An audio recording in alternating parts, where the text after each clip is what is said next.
Now, London could be set to revamp its road charging system yet again as the capital looks to reach net zero emissions by the end of the decade. Last week marked 9 years since the death of Ella Kisik-Debrah, who, at 9 years old, became the first person in the UK to have air pollution listed as a cause of death. Jessica Ewer met with her mother, Rosamond, who fears that more children could be affected by London's poor air quality. You may think London is doing well in its fight against air pollution, but in certain hotspots, there's still a long way to go. This machine measures the amount of nitrogen dioxide that's in the air. From there, an annual average level can be reached. The World Health Organization says that reading should be no higher than 10. But in Brixton, that reading is almost 70. One reform that was proposed 7 years ago is emissions-based road charging. It's been called a smarter replacement for the ultra-low emission zone. It could even pay Londoners who use greener transport. I think it's definitely fairer, and shorter journeys, it will curtail people from jumping in their car. You know, sometimes someone can say, we're putting in a scheme and we will review it in 18 months. Well, in 18 months, you could have a child who didn't have asthma, and by the end of the 18 months, if things haven't got any better, that child could have asthma. It's been 9 years since Rosamond's daughter Ella died from exposure to air pollution. And I remember the first inquest, looking over at Ella's doctor when the pathologist was reading the post-mortem, and her lungs looked like she'd been smoking, and there was this second of me just looking at her consultant because we didn't see that on the x-ray screen when she was alive, and it took a post-mortem. Sadiq's deputy for transport told us that expansion of their current system was their focus. Expansion of ULEZ is one of the options that we're looking at as an interim measure, because, as I say, we can't afford to just wait until we have a system in place. We have to take action now. I asked about emissions-based road charging. Look, we're getting there, but as I say, we need to have that consultation. We need to have a proper, robust series of discussions with Londoners. Can you predict possibly when we might be able to see it? I mean, all I can say is that before the end of the decade, we will, I'm sure, be in a situation of being able to implement it. The Mayor's team say new clean air policies are coming, and some will be in this mayoral term.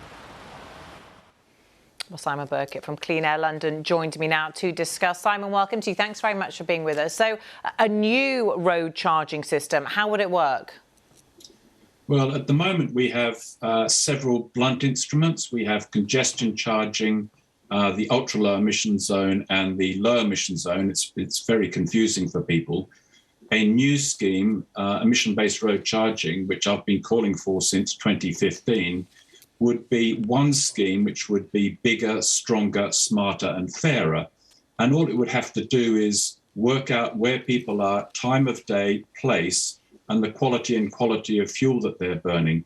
The technology has been there for years, and this is something that we need urgently. We need it in 2 or 3 years, which could be done with full consultation, certainly not waiting till the end of the decade. That is just not urgent enough. So would it be fairer? Would it level the playing field between richer and poorer? Would it cause more problems for people who use vans, for example, for work, increase their costs? It'd be much fairer, because at the moment, if you trigger any of these zones, congestion charge, ultra-low emission zone, if you even go in 100 yards, when there's no traffic around, you still pay as much as somebody who's driving in a big, dirty vehicle for the whole day. Now, that is just not fair. That is a blunt instrument. This scheme would take account of where people are, when they're there, and the quality and quantity of fuel that they're burning. OK, Andrew, what's your thoughts on this? City Hall have told us they're strongly interested in the technology, but it isn't quite there yet. Well, there's nothing fundamentally wrong with road charging as long as it replaces the taxes on commuters in London, on people who use our roads in London. The problem we've got at the moment is we've got a mayor who's insistent that it should fall disproportionately on those least able to pay. For example, Simon just said that it won't fall on those who are less able to pay. This will be fairer.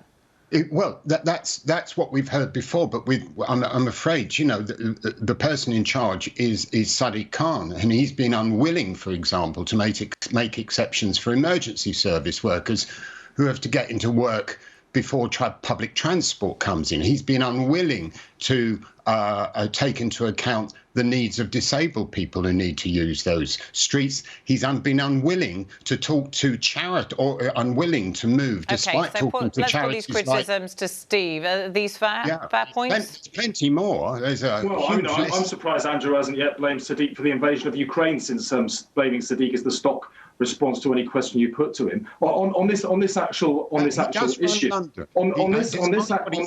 issue.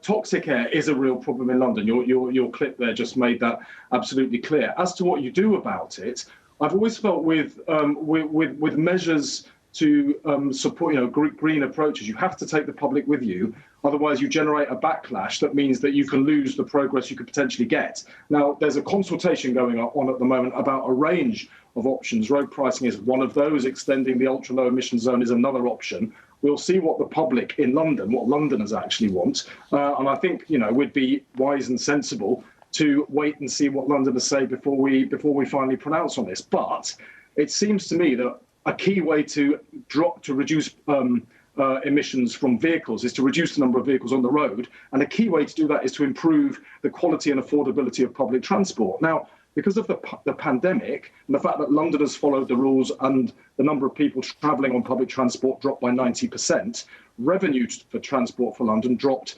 dramatically. There's now a multi-billion-pound funding black hole in the finances. Okay. And if the government continues to refuse to help to deal with that, then public transport in London will be cut as a result. All right. And more people will be forced into their cars, creating more toxic emissions. OK, guys, let's stick with this new possible plan. Simon, is it true that people could be paid to walk? And if so, how would that work?